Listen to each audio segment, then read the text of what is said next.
I'm Mandy. You know me from the Harris Expedition because me, my husband Drew, and our 7-year-old Eleanor are traveling the country in a fifth wheel with our 2 little dogs. Today, I'm going to talk about minimalism. Let's go hang out in Eleanor's room and get all the details. Now, Eleanor, the 7-year-old, she just talked about, and this is my vampire teeth. Hi, you guys. I've had some questions recently about not only how we went minimal, but how we stay minimal as we are traveling the country in our 41-foot fifth wheel. So I thought today I would just break it down into the different categories and start with the most obvious, which is we have a kid, and kids are not notorious for easily letting go of things. First things first, we went from more than 3,000 square feet of house to a 41-foot fifth wheel. Now, we only have one child, she's 7. It was very important to me that she have her own dedicated space in the camper. So she does have a small room. It was very, very tempting to wait until Eleanor was gone for the day and just clean out her room and be like, ta-da, these are the things you can keep. I didn't do that because I wanted her to have ownership and agency in this new life that we're choosing to live. That's why I waited until we had small chunks of time to work on it together. We did not tackle all of her possessions in one day. We did an hour here and an hour there, and she was involved in all of the decision making.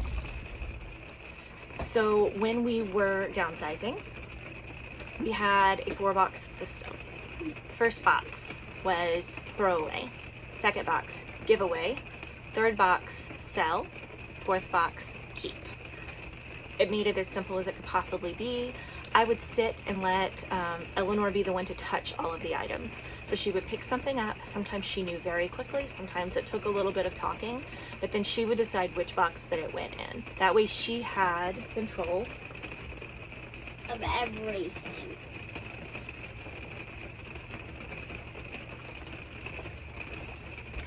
She had control over where her things were going, and she didn't feel like we were taking her things away from her. That was really important. And honestly, while there were some things that she struggled with, the process was really very straightforward.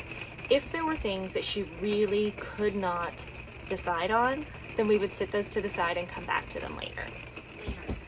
Now that we are in the camper, we have been living in it for 5 months now, we find that periodically, and by that I mean maybe once a month, we sit down in her room and just spend an hour going through her things. There are some things that she has accumulated that she wants to make room for. There are some things that she thought she wanted to keep that she didn't really. There are also books. We don't have very many books in the camper at all because they take up room and they're heavy. So she just has a small stack of books, and as she gets a new book that she wants to keep, she decides on one that she's willing to give away. This is really easy to do because in most RV parks, there is a shelf in the clubhouse or the laundry room full of games, puzzles, and books where you can borrow things, and not even borrow, where you can take what you want and leave what you don't want.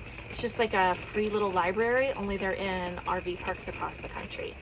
I do have one other piece of advice. While you as a parent want to be merciless, getting rid of all the things that you think are not worth keeping, it's really, really important to not just sweep everything away from your kids. It's true. You should just let them decide, or they're going to be so upset. That's right. Did you hear Eleanor?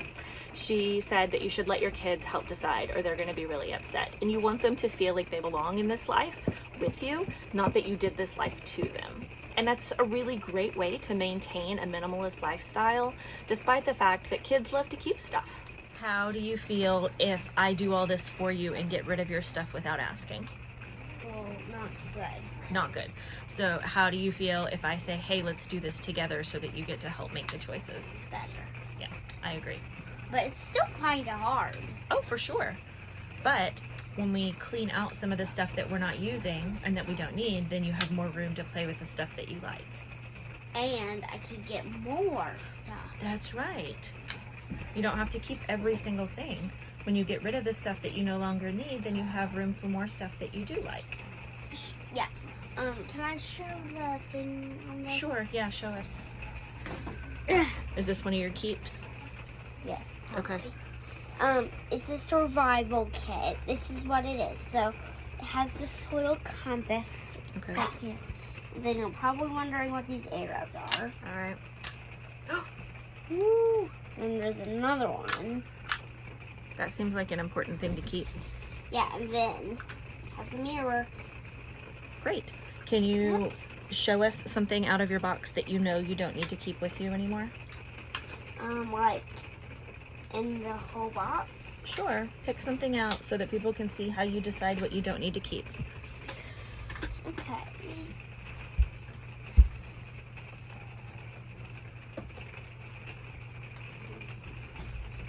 Here's one.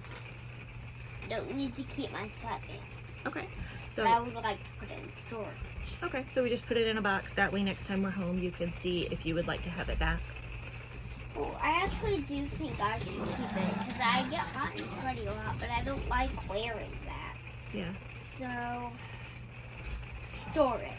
Okay.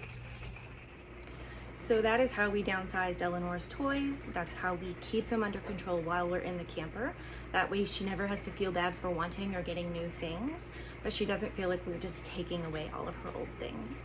She has a certain amount of space where things can go, and she manages that with us. We don't do it for her.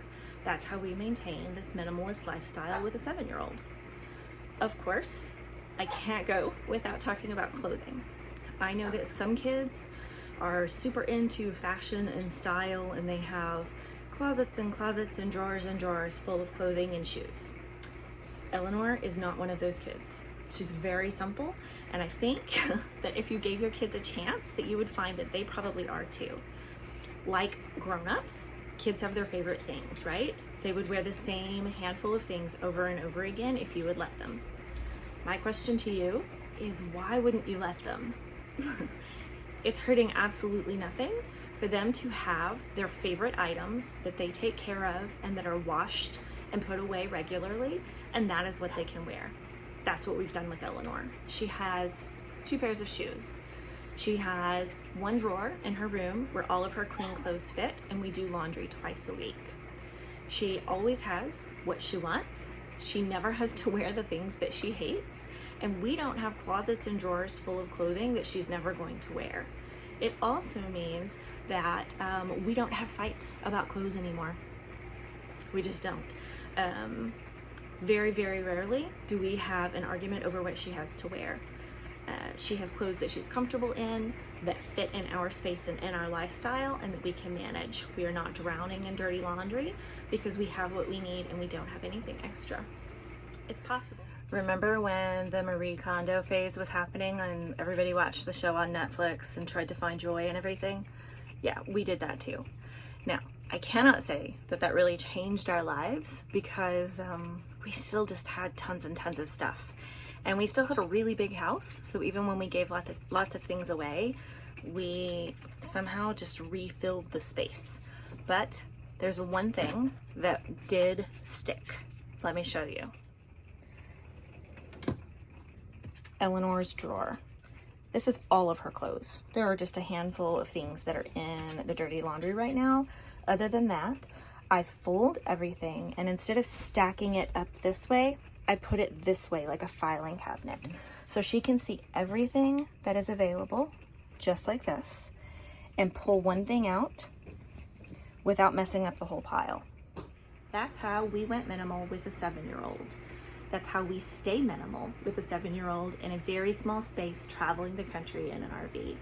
If you have questions about how we manage art supplies, schoolwork, toys, clothing, or anything else with a kid on the road, then leave us a comment and we'd be happy to talk about it. Don't forget to like and subscribe. Eleanor channel.